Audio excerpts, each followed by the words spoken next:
My name is North, and I make music. I'm an indie artist, and I'm also in tech. And the funny thing that I find about myself is that I made the realization today that I think I'm addicted to learning, especially like new things and going down that path. I don't think that's a problem, but I think it's important to know how to manage and mitigate that because it can have some effects and things that can happen while you go through that. And so I kind of wanted to talk about that a little bit today and kind of what I mean. So, a lot of times I like to learn new things. I like to take a lot of certifications. I like to learn how to make things. I learn a lot of different stuff, and I could go on and on about that.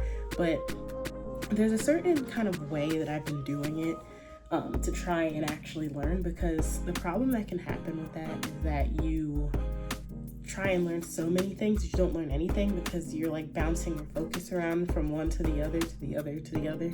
And so, a better way to do that for me is that I've been like focusing on like two or three very different things at the same time so they don't clash, like knowledge wise.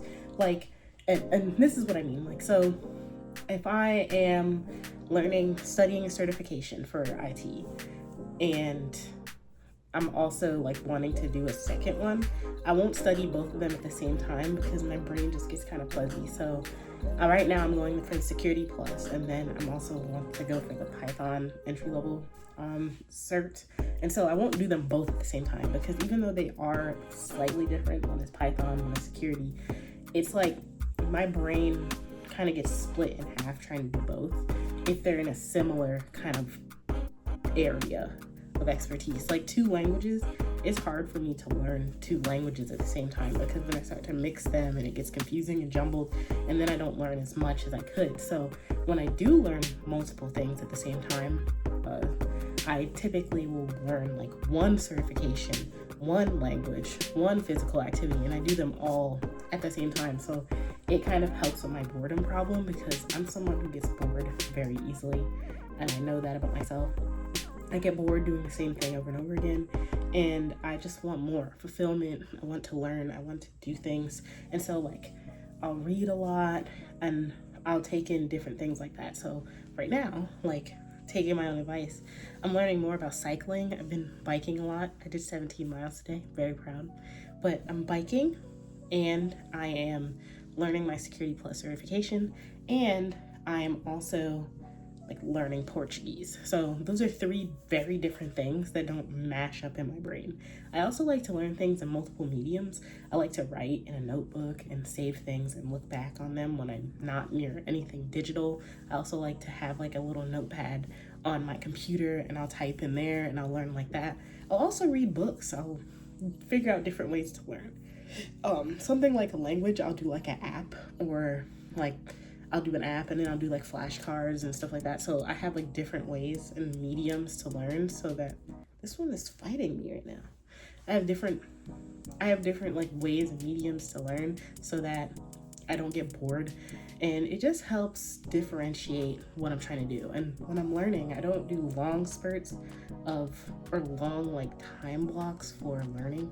I don't do like 4 or 5 hours for like studying or anything. I just break them up into like 20-30 minute bursts because that's the best way that I remember things. And I know people say like that's a great way for people to remember things. I just go by what I can do, and that's something that I've done.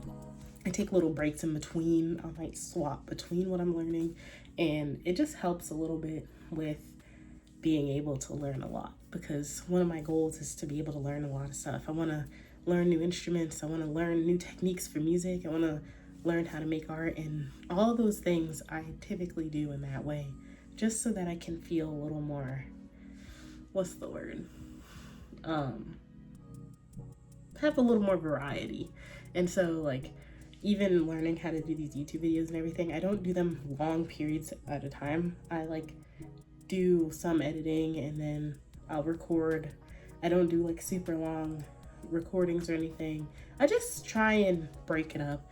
And it also helps to learn like that anyway because like I have work and I have other things going on. So instead of putting like 4 hours to something and it can feel really daunting, I'll do like an hour or 30 minutes or 20 minutes, and I'll be okay with kind of breaking it up a little bit. So that's kind of how I learn a lot. And I'll let you know how the Security Plus goes. I just did my ITIL certification, so I'm very proud. And I'm kind of learning more about how I kind of make music, and I've been kind of building out a synth and stuff, so that's pretty exciting. And as that stuff goes on, I'll keep showing it to you. But until then, I'll see you tomorrow.